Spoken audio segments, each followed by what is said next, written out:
I was never the popular kid in school. Being the only child of a single mother who worked two jobs to keep us afloat meant I didn't have the latest gadgets or trendy clothes.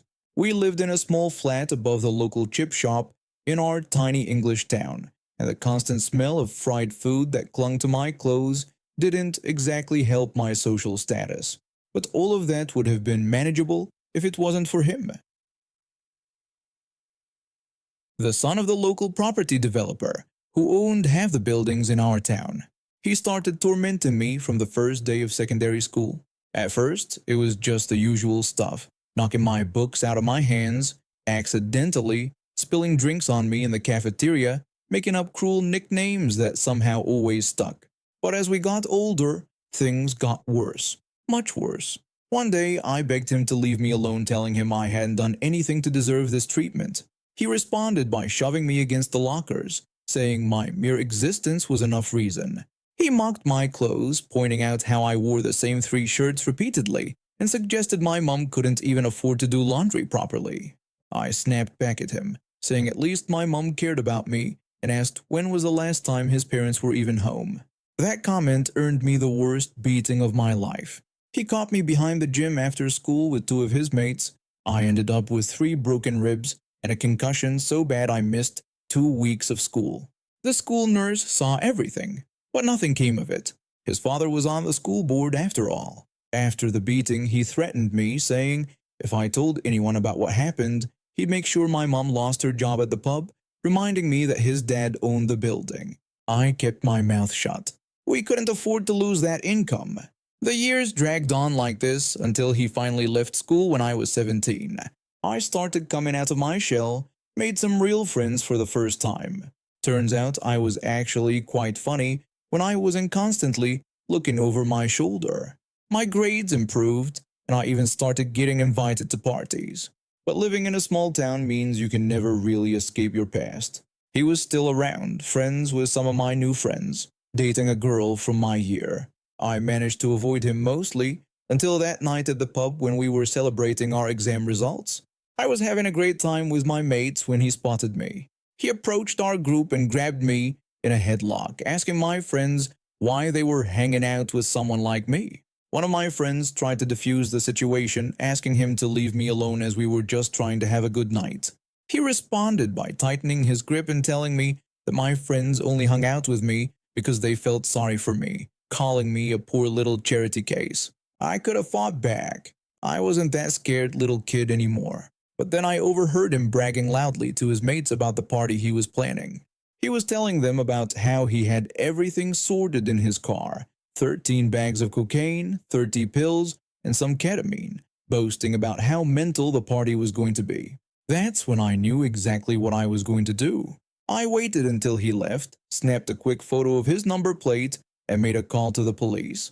I told them I'd witnessed someone driving under the influence, claiming I'd seen him snorting something in the pub toilets before getting behind the wheel. I gave them his license plate number and the direction he was heading. I expected maybe a warning, possibly a ruined party. What I didn't expect was the complete demolition of his life that followed. The police found everything in his car. Turns out he had a previous record for possession, which I hadn't known about. He lost his university place and his parents finally had enough. They cut him off completely. No more trust fund, no more paid for flat, nothing. He tried to save his own skin by giving up his supplier. Word got around quickly in our small town. 3 weeks later, he was found behind that same pub where he used to torment me, stabbed multiple times. He survived, but now he's got a colostomy bag for life. Last I heard, he's living in a council flat on benefits, can't find work with his record, and spends his days avoiding his old friends, who now want nothing to do with him. Sometimes he comes into the pub where I now work as the manager, the same pub his father used to own before he had to sell it after some financial troubles.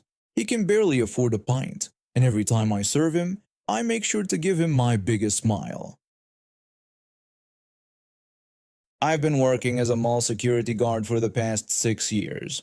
It wasn't my first choice of career, but after getting laid off from my office job during a company restructure, I needed something stable. Turns out I'm actually pretty good at it. Being a 5'4" woman in my mid-30s means people often underestimate me, but that usually works to my advantage. Last week, I was pulling a brutal 17-hour shift that included overnight duty. The mall is guarded 24/7, and sometimes we have to cover extra hours when someone calls in sick. Around 11 p.m., I was doing my usual patrol, keeping an eye on some maintenance workers in the food court, when our night janitor waved me over. Two police officers were with him. We've been having some issues with the local police department showing up without properly checking in with security first, but I let it slide. They asked me about a silver truck with a light bar that had been driving around the property. This caught my attention because our security vehicles are white with very visible company decals. I told them I hadn't seen any silver truck, but assured them I would check it out right away. After making sure the mall was secure, I headed outside and spotted the truck. More dark gray than silver, but whatever. It had some security company name I'd never heard of written on it, along with what looked like the guard's name and a phone number. I approached the vehicle cautiously, and when I asked if I could help him, he just threw the same question back at me with an attitude. I identified myself as mall security and told him he was on private property and needed to leave. He responded by stating that he was security too, as if that explained everything. I tried explaining that while I understood he was security, I was specifically the mall's security, and he wasn't authorized to be there. I warned him that if he didn't leave, I would have to call the police. Instead of cooperating, he threatened to call the police himself and have me removed for trespassing. His tone was getting increasingly aggressive, and he kept talking over me every time I tried to speak. The condescension in his voice was unmistakable. You know that tone some men use when they think a woman is playing at doing a man's job. Yeah, that one. So I called the police. Then I had to call my boss and the mall general manager. While I was on the phone with my GM, the other guards started shouting something unintelligible but clearly aggressive. My GM heard it and told me to keep my distance. The police called back and told me they'd already spoken to the guy. Apparently, he claimed one of our anchor stores had hired him to watch their store overnight. My GM confirmed this with the security company. The store had indeed hired them without telling us or getting permission to use mall property. My GM said the guard could stay for the night, but only in the parking lot directly by the store. When I tried to relay these instructions, things got even more ridiculous. I attempted to tell him about the important instructions from the mall manager, but he cut me off saying he'd just talked to his boss and everything was fine, telling me to run along. When I tried to explain about the restrictions, he became even more belligerent, loudly declaring that he didn't have to listen to anything I said, repeating it even louder to drown out my voice. Then he rolled up his window and completely ignored me. I had to call the police back to have them relay the instructions because this grown man refused to listen to a woman doing her job. The next morning, all hell broke loose. The store manager had a long meeting with my GM, and the security company launched an investigation. A few days later, their corporate office asked me to provide a detailed account of what happened. The woman I spoke with apologized profusely and assured me the guard would be dealt with. We never saw that guard again. They sent someone else, someone who actually knows how to act professionally and doesn't throw a tantrum when a woman tells him what to do. I found out that not only did he get fired, but the security company lost their contract with the store. Apparently, his behavior violated several company policies, and when they reviewed his vehicle's dash cam footage, it only made him look worse. The store now has to use our mall security for any extra coverage they need, which means they have to deal with me even more often. I've worked in the automotive parts department for 5 years now. It wasn't my dream job initially. I actually studied marine biology in college, but life has a way of steering you in unexpected directions, and when my father's auto shop needed someone reliable to manage their parts department, I stepped in temporarily. That temporary position turned permanent when I discovered I had a knack for inventory management and actually enjoyed the work. Everything was going fine until about 2 years ago when this one technician joined our team. From day one, he made it clear that he thought being barely over 5 feet tall made him Napoleon reincarnated. He'd strut around the shop like he owned the place, talking down to everyone despite having to literally look up at most of us. One day, when I handed him a transmission filter he'd requested, he sneered at me and complained about how long it took. He even made a snide comment asking if I spent all day painting my nails back there. When I explained that I was helping another technician and we handle requests in order, he just scoffed. He told me his time was more valuable than others and demanded that I drop everything whenever he needed something. These interactions became our daily routine. I could handle it initially. I've dealt with difficult people before. But then, two things happened simultaneously. We started a massive renovation project in our department, and I found out I needed major reconstructive surgery. The surgery wasn't a surprise. I've had issues with my feet and legs since childhood. Years of working on concrete floors finally forced me to address it. The doctors were clear. I'd need surgery and would be wheelchair-bound during recovery. The timing wasn't great with the renovation, but we had to make it work. Our department looked like organized chaos during construction. I spent hours ensuring the floor space remained clear for my upcoming wheelchair needs, even though it meant utilizing every bit of vertical storage we had. The other parts personnel, old tall like me, were fine with this arrangement. But our short-tempered technician, he turned into a complete nightmare. When he couldn't find an oil filter in its usual place, he threw a fit. When I explained about the reorganization due to construction and that it was now on the top shelf, he called me stupid and demanded to know how he was supposed to reach it. I tried suggesting he could ask for help or use our stepladder, but he cut me off mid-sentence. He yelled that he didn't need my help and stormed off after demanding I keep things where he could reach them. He stormed off, but that gave me an idea. Since he was so insistent on being independent and had been making everyone's life miserable, why not give him exactly what he wanted? I spoke with management about giving him special permission to access the parts area himself, something usually restricted to parts personnel only. They agreed, probably tired of his constant complaints. That's when Operation Top Shelf began. Every single commonly requested part was methodically moved to the highest shelves. For us tall folks, it just meant a slight stretch. For him, it meant dealing with the stepladder, a hollow metal tube type that was technically meant for parts department use only. He'd steal that ladder constantly, leaving it all over the shop, never returning it where it belonged. Heaven forbid he asked for help. His ego wouldn't allow it. He'd rather waste 15 minutes hunting down the ladder than spend 30 seconds asking someone to grab a part for him. Then came the day of the concrete pour for our renovation. I was chatting with the construction workers during their break, and the topic of our challenging technician came up. They'd had their own run-ins with him apparently. One of the construction workers mentioned how the technician had been moving their equipment without permission and nearly caused an accident the previous week. When I shared how he kept taking and misplacing our ladder, the worker got this gleam in his eye. With a mischievous grin, he suggested that since concrete pours take all day, some might accidentally find its way into the hollow ladder tubes. I didn't say anything. I just smiled and went back to work. Later that afternoon, I noticed our ladder had gotten significantly heavier, about 60 pounds heavier to be exact.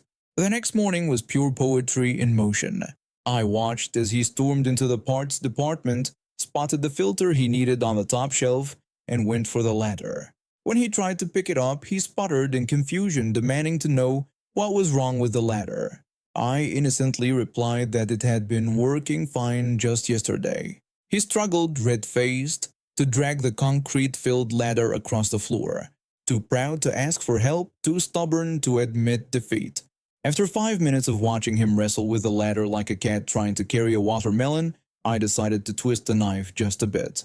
I sweetly offered that if he ever needed help reaching anything, any of us would be happy to assist. No ladder required. The look he gave me could have melted steel, but for the first time in 2 years, he didn't have a snappy comeback. He just grunted, finally managed to prop up the ladder, and climbed it with as much dignity as he could muster, which wasn't much. I've been working at this marketing firm for about 3 years now. Started as a junior copywriter right after college. managed to work my way up to senior position through countless late nights and sacrificed weekends. The pay wasn't great, but I figured the experience would look good on my resume. Our boss, let's just call him CEO, took over the company about 8 months ago after his father retired. The difference was like night and day. While the old man was strict but fair, his son turned out to be this entitled nightmare who thought running a company meant treating it like his personal playground. Everything was fine until December rolled around. CEO called an emergency meeting one morning, acting all excited like a kid who just discovered sugar. He enthusiastically announced that we were starting a new holiday tradition, a mandatory Secret Santa. The word mandatory already had me worried, but it got worse. He went on to explain with way too much excitement that to make it extra special, we were all going all out. Each person would draw a name and get them something from a specific wish list with a minimum spend of $500. My co-worker, who I'll call Brave Soul, spoke up hesitantly, pointing out that $500 was quite steep. CEO dismissed her concerns with fake cheerfulness, insisting that it was the holidays and we were all family here. He then started passing around pieces of paper. When I got mine, I nearly choked. The paper indicated I was supposed to buy his wife a Gucci handbag, black leather with gold hardware, for $2,800. I heard another coworker quietly reading that they had to get his daughter an iPhone 15 Pro Max. Someone in the room nervously asked if there had been a mistake, noting that all the names seemed to be his family members. CEO confirmed this with enthusiasm, rambling about how his wife, kids, and parents were practically our family too, especially since we spent more time at work than at home anyway. I spoke up, cutting through his nonsense by pointing out that this wasn't actually Secret Santa. He just wanted us to buy luxury gifts for his family. He got defensive, telling me not to be negative and insisted this was about building team spirit. Then came the threat. Participation was mandatory, and anyone who didn't support the team would face consequences. The room fell silent. Most of my coworkers make between $45,000 to $65,000 a year. A $2,800 handbag would be nearly 2 months' rent for me. That's when I remembered something. During my late nights at the office, I've been copying important documents, just in case. Call it paranoia, but after seeing how CEO treated people, I wanted insurance. Among those documents were emails between him and the company accountant about creative bookkeeping to avoid taxes. I stood up. With all the confidence I could muster, I suggested that I had a better idea for team spirit, specifically that I could email the Internal Revenue Service about his creative bookkeeping. His face went white. I continued, explaining that I had copies of everything, all the creative deductions, the fake business expenses, even that consulting fee he'd been paying to his shell company. When he tried to call my bluff, I simply pulled out my phone and showed him the folder. Then I laid out my terms. The Secret Santa nonsense would be cancelled. Anyone who had already bought gifts would be reimbursed from his personal account. And if anyone in the room faced any kind of retaliation, these documents would go to both the IRS and the Department of Labor. While he sputtered about loyalty and family, I wasn't finished. I added that I would be getting a raise, along with everyone else in the room, essentially the holiday bonus he'd canceled last month to fund his new boat. Looking around the room, I saw my co-workers trying to hide their smiles. CEO had no choice but to agree. He knew I had him cornered.